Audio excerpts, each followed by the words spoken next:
আজ ১৬ই ডিসেম্বর মহান বিজয় দিবস। বীরের জাতি হিসেবে আত্মপ্রকাশের দিন। পৃথিবীর মানচিত্রে বাংলাদেশ নামে একটি স্বাধীন ভূখণ্ডের নাম জানান দেওয়ার দিন। ১৯৭১ সালের ১৬ই ডিসেম্বর বাঙালি জাতি পরাধীনতার শেকল ভেঙে মুক্তির স্বাদ গ্রহণ করে। প্রায় ২৪ বছর পাকিস্তানি হানাদার বাহিনীদের শাসন, শোষণ ও গণহত্যার কবল থেকে মুক্ত হয়ে বাঙালি জাতি ভাগ্যাকাশে দেখে এক নতুন সূর্যোদয়। ঠিক এই দিনই ঐতিহাসিক রেসকোর্স ময়দানে পাকিস্তানি বাহিনীরা আত্মসমর্পণে বাধ্য হয়েছিল।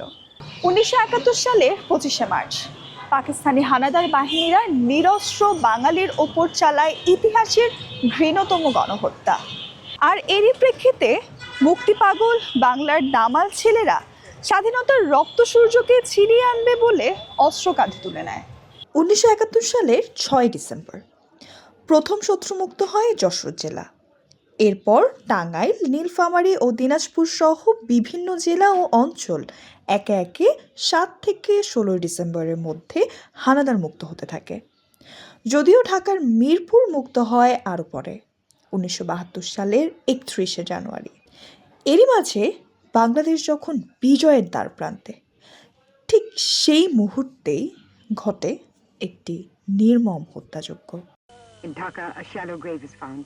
In it are buried over 200 leading Bengali intellectuals.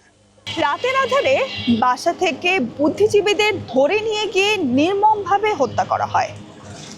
মূলত বাঙালি জাতিকে মেধাশূন্য করার জন্যই এই নৃশংস হত্যাযজ্ঞ চালানো হয়েছিল। তাই এরই স্মরণে ১৪ই ডিসেম্বর আমরা শহীদ বুদ্ধিজীবী দিবস পালন করে থাকি। দীর্ঘ ৯ মাস রক্তক্ষয়ী যুদ্ধের পর ১৬ই ডিসেম্বর অর্জিত হয় বিজয়। এর মধ্য দিয়ে এলো হাজার বছরের কাঙ্ক্ষিত স্বাধীনতা। বাঙালি জাতি এদিন অর্জন করে তার ভাগ্য নিয়ন্ত্রণের অধিকার।